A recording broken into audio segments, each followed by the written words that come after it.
Le Thor en épique, c'est pas en épique, c'est en Icons, pardon. Donc les 2 tomes que j'avais acheté en Angoulême, le tome 2,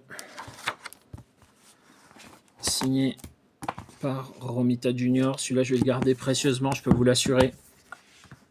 Ce tome 2 là. Mais le tome 1 aussi. Qu'est-ce que je peux vous dire? Que c'est bien. On sent que Dan Jurgens prend ses marques sur le personnage. C'est pas quelqu'un qui a beaucoup travaillé sur le personnage, ça se sent.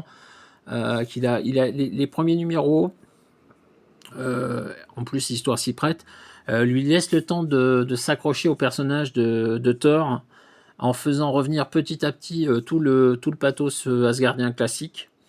Le pathos asgardien n'est pas présent au début, mais il revient petit à petit pour être présent à la fin du premier album. Les dessins de Romita Junior sont géniaux. À noter dans le deuxième album, le crossover avec les 8 exemplaires, le 8e jour, que j'avais adoré à l'époque, et qui à la relecture n'a pas si mal vécu que ça.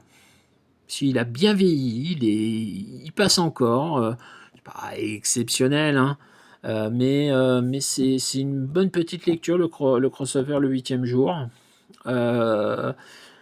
Pour le reste, le John Romita fait le taf, Dan Jurgens petit à petit prend ses marques et s'installe. Je crois que ça s'arrête.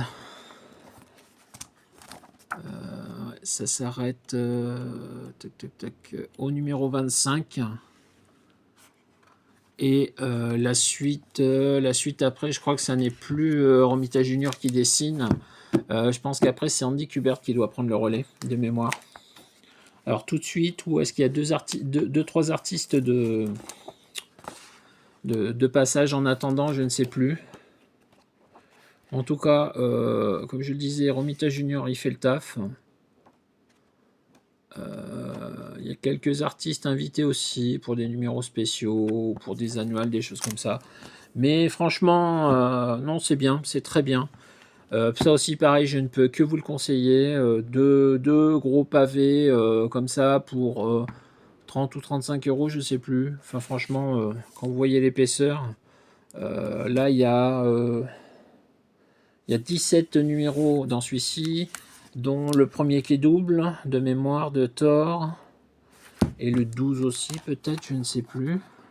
Je ne sais plus si le 12 est double ou pas.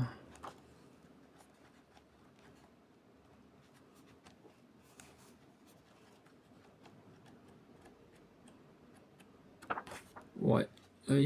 Non, il doit être de taille normale, je pense. Non, il est double. Il est double. Donc là, on a l'équivalent de 19 numéros dans celui-là. Et dans celui-ci, il y a 8 et de 10, 11, 12, 13 numéros, dont 1, 2, 3 doubles.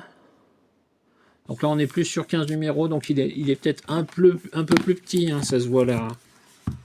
Ça se voit l'épaisseur, le deuxième est un poil plus petit, mais enfin, il n'y a pas d'escroquerie, hein. Si vous aimez le personnage de Thor, vous allez adorer cette lecture-là. Pour le reste, c'est le retour de Thor après être parti dans le monde de Heroes Return. Et puis, lui est revenu un peu plus tard par rapport aux autres personnages, et donc c'est pour ça que là on le voit apparaître que là. C'est le moment de son retour sur Terre. Et franchement, c'est pas mal du tout, hein. C'est très très très honnête. C'est très très très honnête. Donc c'est une très bonne lecture que je ne peux que vous conseiller. Voilà, ça sera tout pour ce mois-ci. J'espère pouvoir faire mes vidéos le mois prochain, avoir un peu plus de temps parce qu'en ce moment je suis quand même pas mal débordé. Après on va rentrer dans une période où professionnellement moi je vais être très occupé jusqu'au mois de juin, voire plus si affinité, mais je vais quand même acheter mes comics et les lire et essayer de faire des vidéos comme cette fournée-là, si possible régulièrement. À très vite pour une prochaine fournée. Bye!